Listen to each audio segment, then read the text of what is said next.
സ്നേഹത്തോടെ ഒരിക്കൽ കൂടി നിങ്ങളുടെ മുൻപിൽ നിൽക്കുമ്പോൾ ഇന്നത്തെ സുവിശേഷ ഭാഗം നമ്മൾ കുർബാനയിൽ വായിച്ച് കേൾക്കാൻ പോകുന്ന സുവിശേഷ ഭാഗം ധ്യാനിക്കാമെന്നാണ് ഞാൻ ചിന്തിക്കുന്നത്.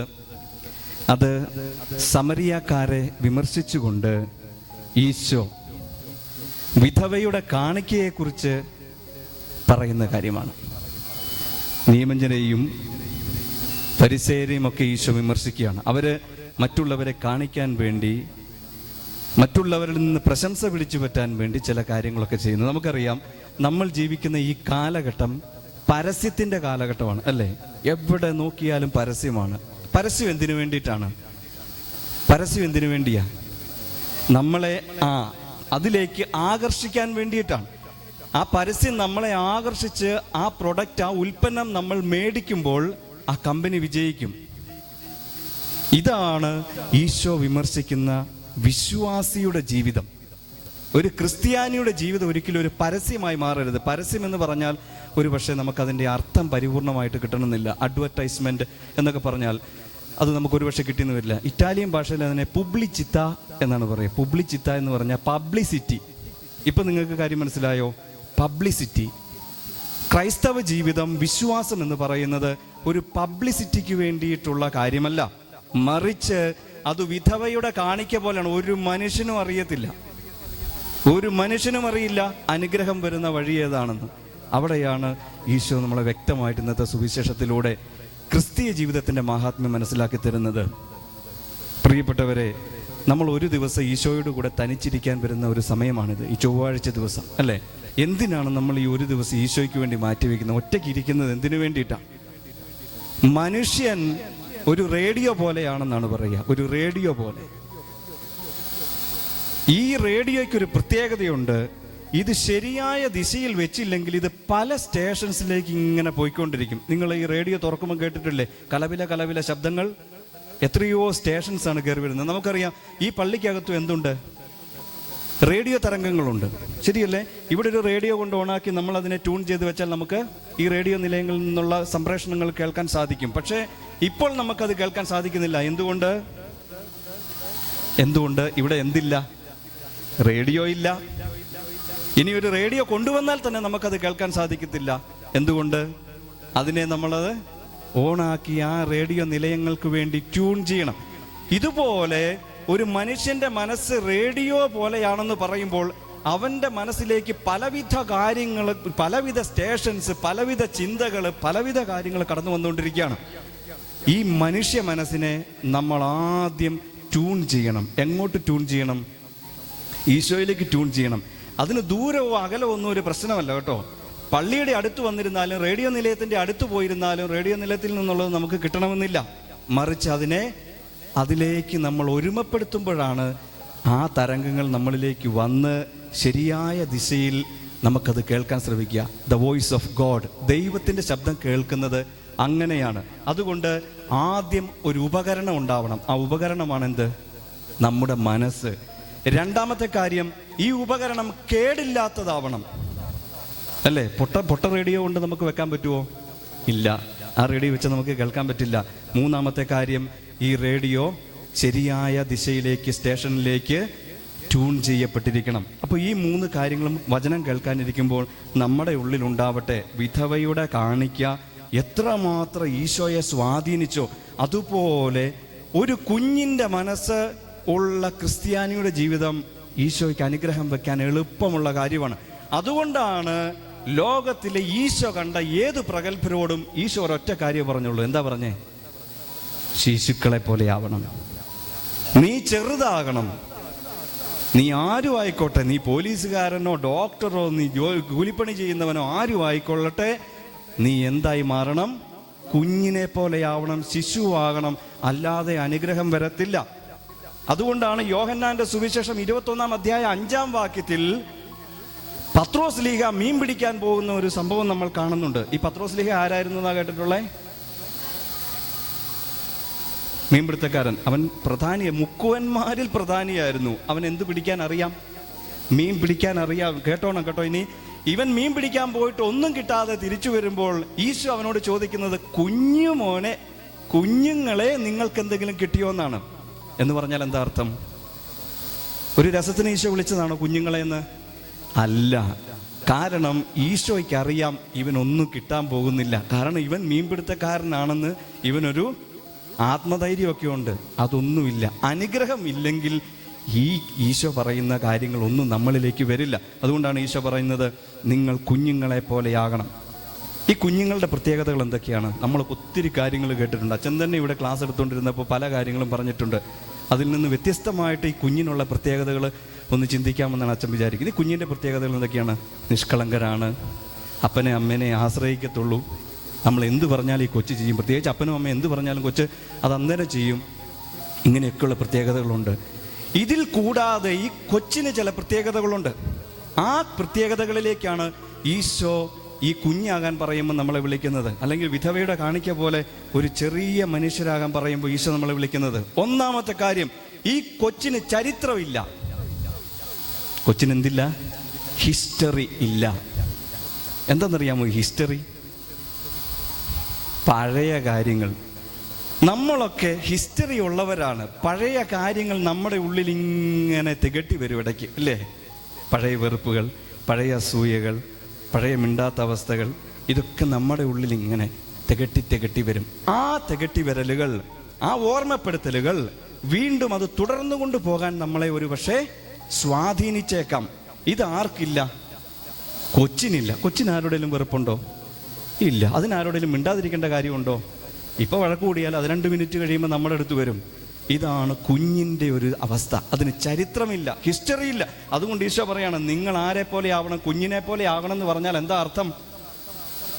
എന്താ അർത്ഥം? നിങ്ങളുടെ ചരിത്രം ഇല്ലാതെയാകണം. ചരിത്രം ഇല്ലാതെയാകണം എന്ന് പറഞ്ഞാൽ എന്താ അർത്ഥം?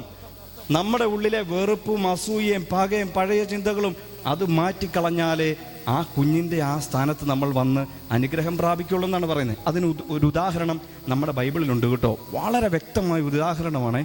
നിങ്ങൾ ഈ നാമാനെ കുറിച്ച് കേട്ടിട്ടുണ്ടോ? ആരാ ഈ നാമാൻ? കേട്ടോ, നാമാൻ എന്ന് പറഞ്ഞാൽ സിറിയ രാജാവിൻ്റെ സൈന്യാധിപനാണ്. ആരാണ്? സിറിയ രാജാവിൻ്റെ സൈന്യാധിപനായിരുന്നു നാമാൻ. എന്താണ് ഈ കുഞ്ഞാകുന്നു എന്ന് പറയുന്നതിൻ്റെ അവസ്ഥ? അല്ലെങ്കിൽ ഹിസ്റ്ററി, ചരിത്രമില്ലാത്ത ഒരു മനുഷ്യനാകണമെന്ന് പറയുന്നതിൻ്റെ അർത്ഥമാണ് ഈ പറയുന്നത് കേട്ടോ.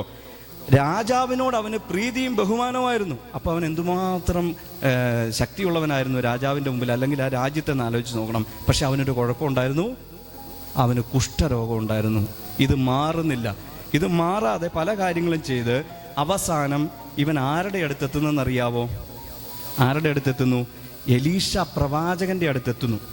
എലീശ പ്രവാചകന്റെ അടുത്തെത്തുമ്പോൾ എലീശ പ്രവാചകൻ ഇവനെ ഇപ്പം തൊട്ട് സൗഖ്യപ്പെടുത്തുമെന്നാണ് അവൻ വിചാരിച്ചത്. അപ്പോൾ എലീശ പ്രവാചകൻ അവനോട് പറഞ്ഞത് ഇങ്ങനെയാണ്, നീ ജോർദാൻ നദിയിൽ പോയി 7 പ്രാവശ്യം കുളിക്കണം. ആരോടാ പറയുന്നതെന്ന് അറിയാവോ? സിറിയ രാജാവിൻ്റെ സൈന്യാധിപനോട്. ആരാ പറയുന്നത്? എവിടെ നിന്നോ വന്ന ഒരു പ്രവാചകൻ. ഇവനിത് ഇഷ്ടപ്പെടുവോ? കാരണം അവൻ എന്തുണ്ട്? ചരിത്രം. അവന്റെ ചരിത്രം എന്താണ്? സൈന്യാധിപനാണ്, പവറുള്ളവനാണ്, ശക്തിയുള്ളവനാണ്. അവനോട് ഒരു മനുഷ്യനും കൽപ്പിക്കാൻ അധികാരമില്ല എന്നാണ് അവൻ ചിന്തിക്കുന്നത്. അപ്പോൾ അവൻ എന്താ പറയുന്നത്?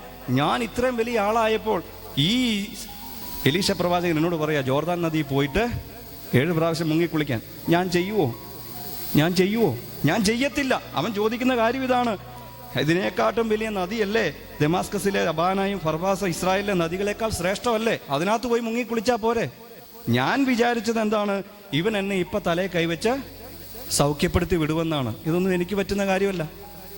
അപ്പോൾ താഴേക്ക് വരുമ്പോൾ ഉണ്ടല്ലോ, ഈ നാമാനോട് നാമാൻ്റെ പരിചാരകർ പറയുന്നൊരു കാര്യമുണ്ട്. കേട്ടോണം കേട്ടോ. അതെ, ഭൃത്യന്മാർ അടുത്ത് എന്ന് പറഞ്ഞു, പിതാവേ, പ്രവാചകൻ ഭാരിച്ച ഒരു കാര്യമൊന്നും അല്ലല്ലോ അങ്ങയോട് പറഞ്ഞത്. ഒന്ന് പോയി കുളിക്കാനല്ലേ പറഞ്ഞുള്ളൂ. ഒന്ന് പോയി ചെയ്തു നോക്ക്. ചെയ്തിട്ട് പറ്റിയില്ലെങ്കിൽ അയാളുടെ തല വെട്ടി കളഞ്ഞേക്ക്, പ്രശ്നം തീർന്നു. ഇനിയാണ് കേട്ടോ. അങ്ങനെ ദൈവപുരുഷന്റെ വാക്കനുസരിച്ച് അവൻ ജോർദാനിലിറങ്ങി 7 പ്രാവശ്യം മുങ്ങി. അവൻ സുഖം പ്രാപിച്ചു. ശരീരം ശിശുവിൻ്റേതുപോലെയായി. ആരുടേതുപോലെയായി? ശിശുവിൻ്റേതുപോലെയായി. ഈ നാമാന്റെ ശരീരത്തിൽ നിന്ന്, മനസ്സിൽ നിന്ന് അവന്റെ ചരിത്രം ഇറങ്ങിപ്പോയപ്പോൾ അവൻ ആരായി മാറി? ശിശുവായി മാറി. അവിടെ അവൻ എന്ത് കിട്ടി? സൗഖ്യം കിട്ടി. നമ്മളൊക്കെ എന്തിനാ ഇവിടെ വന്നിരിക്കുന്നേ? എന്തിനാ? പലവിധ സൗഖ്യങ്ങൾക്ക് വേണ്ടിയിട്ടാ. മനസ്സിൻ്റെ സൗഖ്യം വേണ്ടവരുണ്ട്, ശരീരത്തിൻ്റെ സൗഖ്യം വേണ്ടവരുണ്ട്, സമാധാനം വേണം, സ്നേഹം വേണം, നമ്മുടെ ഉള്ളിൽ ജോലി വേണം, എത്രയോ കാര്യങ്ങളുണ്ട്. അവിടെ ഈശോ പറയാം നമ്മളോട്, നിങ്ങളുടെ ചരിത്രങ്ങളൊക്കെ മാറ്റിവെക്കുക എന്ന് പറഞ്ഞാൽ രമ്യതപ്പെടാനുള്ളവരോട് പോയി രമ്യതപ്പെടും, സംസാരിക്കാനുള്ളവരോട് സംസാരിക്കുക, വെറുപ്പുള്ളവർ വെറുപ്പുകള, ക്ഷമിക്കാനുള്ളവരോട് ക്ഷമിക്കുക. അവിടെ എന്തു വരും? അനുഗ്രഹം വരും.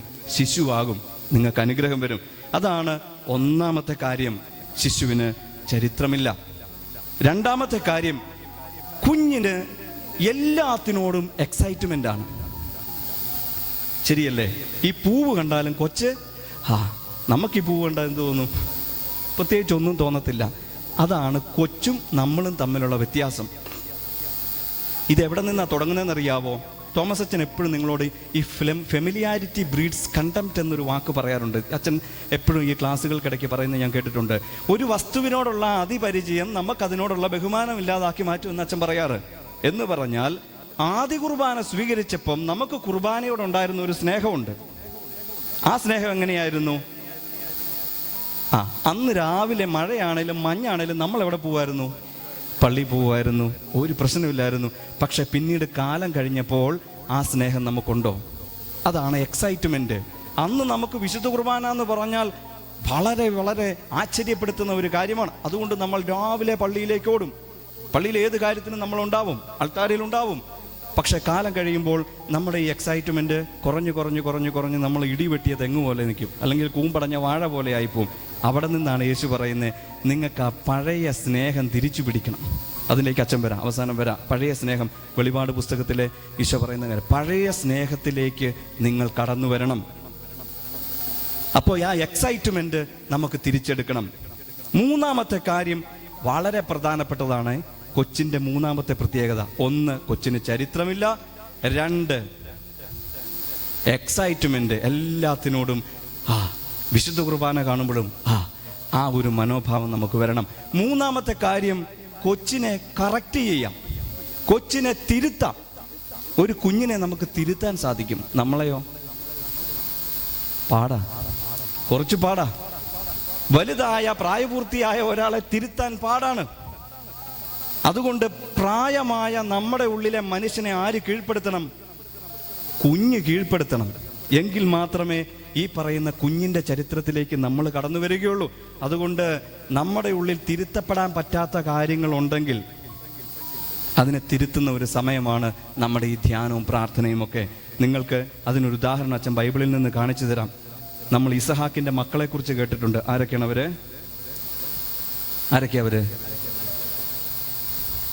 നല്ല പാട്ടുണ്ടല്ലോ, പുണ്യവാൻ ഇസഹാക്കിന് ഉണ്ടായി 2 മക്കൾ, ഒന്നാമൻ ഏസാവും രണ്ടാമൻ യാക്കോബും.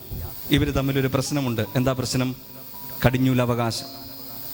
ഏസാവിനെ കാട്ടിൽ പറഞ്ഞു വിട്ട് ഈ ഇസ്ഹാക്ക് കാത്തിരിക്കുമ്പോൾ ആരാണ് അവനെ ചതിച്ചത്? യാക്കോബ്, അല്ലേ? യാക്കോബ് അവനെ ചതിച്ചു. എങ്ങനെയാ ചതിച്ചത്? നമ്മുടെ കാട്ടിറച്ചിയാന്നും പറഞ്ഞുകൊണ്ട് ആട്ടിറച്ചി കൊണ്ടുവന്ന് അത് കൊടുത്ത് അപ്പൻ ചോദിച്ചു, മോനെ നീ ആരാണ്? യാക്കോബ് എന്താ പറഞ്ഞേ? ഞാൻ ഏസാവാണ്. ഇനി കേട്ടോ, ഈ പ്രശ്നമെല്ലാം കഴിഞ്ഞ് ഏസാവാണെന്ന് പറഞ്ഞ് അനുഗ്രഹവും മേടിച്ചിട്ട് ഇവൻ ഓടുവാണ്, രക്ഷപ്പെടുവാണ്. അനുഗ്രഹം മേടിച്ചവർക്ക് സാധാരണ പേടിച്ചോടേണ്ട കാര്യമുണ്ടോ? ഇല്ല. അപ്പൊ ഇവൻ മേടിച്ചത് എന്താണ്? ഒരു ശാപമാണ് ഇവൻ മേടിച്ചു വെക്കുന്നേ. കേട്ടോ, ആ ശാപത്തെ പിന്നീട് ദൈവം അനുഗ്രഹമാക്കി മാറ്റും. അതിനെക്കുറിച്ച് നമുക്ക് കേൾക്കാം. അങ്ങനെ ഈ അനുഗ്രഹം എന്ന ശാപം മേടിച്ച് ഇവൻ പേടിച്ചോടുക. അനുഗ്രഹം കിട്ടിയ ഒരാളും പേടിച്ചോടേണ്ട കാര്യമില്ല. പക്ഷെ അത് അനുഗ്രഹം അല്ലെങ്കിൽ അവൻ പേടിച്ചോടണം. അപ്പൊ അവന് തന്നെ ബോധ്യമുണ്ട് ഇതെന്തല്ല, അനുഗ്രഹമല്ല എന്ന് ഓർത്തപ്പോ അവൻ ഓടി അമ്മാവന്റെ അടുത്തേക്ക് അങ്ങ് പോയി. പിന്നീട് അവൻ വർഷങ്ങൾക്ക് ശേഷം തിരിച്ചു വരിക. കേട്ടോ, ഈ വർഷങ്ങൾക്ക് ശേഷം തിരിച്ചു വരുമ്പോൾ ഇവര് ഒരു സ്ഥലത്ത് വരുമ്പോൾ ഈ യാക്കോബും ദൈവദൂതനുമായിട്ടൊരു മൽപ്പിടുത്തം നടക്കുന്നതായിട്ട് നമ്മൾ കാണുന്നുണ്ട്. യാക്കോബും ദൈവദൂതനുമായിട്ടൊരു മൽപ്പിടുത്തം. ഈ മൽപ്പിടുത്തം നടക്കുന്നതിനിടയ്ക്ക് ഈ യാക്കോബ് ദൈവദൂതനോട് പറയാണ്, എന്നെ അനുഗ്രഹിക്കാതെ നിന്നെ ഞാൻ വിടില്ല. അപ്പൊ ഈ ദൈവദൂതൻ ഇവനോട് ചോദിക്കുന്ന കാര്യമുണ്ട്, നിന്റെ പേരെന്താണ്? യാക്കോബ് എന്താ പറഞ്ഞേ? എൻ്റെ പേര് യാക്കോബ്. അന്നു മുതൽ യാക്കോബ് ആരാണ്? ഇസ്രായേൽ. മനസ്സിലായോ?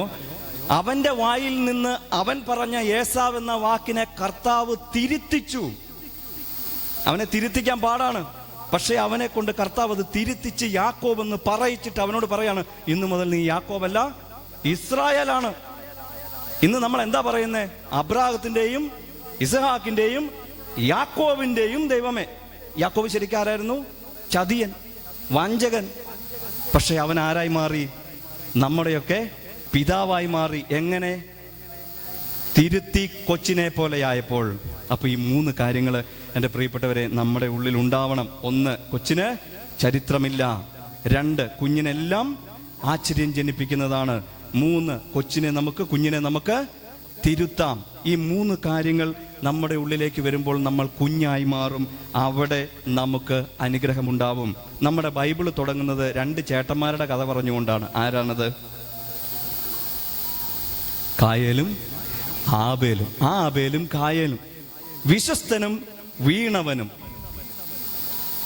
സഭാപണ്ഡിതന്മാര്, തിയോളജിയൻസ് പറയും, ഈ ആബേലും കായേലും 2 വ്യക്തികളാണെങ്കിലും ഇത് ഒരാളുടെ ഉള്ളിൽ തന്നെയുള്ള 2 അവസ്ഥകളാണ്. പാപവും പുണ്യവും ആരുടെ ഉള്ളിലുണ്ട്? മനുഷ്യന്റെ ഉള്ളിലുണ്ട്. ഇതിൽ ആര് ജീവിക്കണം, ആര് മരിക്കണമെന്ന് തീരുമാനിക്കേണ്ടത് ആരാണ്? നമ്മൾ ഓരോരുത്തരുമാണ്. അയനാണ് ജീവിക്കുന്നതെങ്കിൽ നമ്മൾ എന്തായി മാറും? എന്നും എന്നെ ആർക്കും വേണ്ട എന്നൊരു മനോഭാവത്തിലേക്ക് നമ്മൾ വരും. അങ്ങനെ വരുമ്പോൾ നമ്മൾ പരസ്യം ചെയ്യുന്നവരാകും. എന്ന് പറഞ്ഞാൽ എന്നെ മറ്റുള്ളവരെ ശ്രദ്ധിക്കണം എന്ന് കരുതി നമ്മൾ ഏറ്റവും മോശമായത് കൊണ്ടുവന്ന് ഏറ്റവും നല്ലതായിട്ട് അവതരിപ്പിക്കാൻ നോക്കും. പക്ഷെ ദൈവത്തിന്റെ മുമ്പിൽ അത് സ്വീകാര്യമല്ല. ദൈവത്തിന്റെ മുമ്പിൽ ഏറ്റവും മോശമാണെങ്കിൽ പോലും അത് നിർമ്മലമായ മനസ്സോടെ അർപ്പിക്കുന്നിടത്താണ് ദൈവ സ്വീകാര്യമാകുന്നത്. ഇത് നമ്മുടെ ഉള്ളിലുണ്ടാവണം പ്രിയപ്പെട്ടവരെ, ഇത് നമ്മുടെ ഉള്ളിലുണ്ടാവണം. അതൊരു ഭാഗം.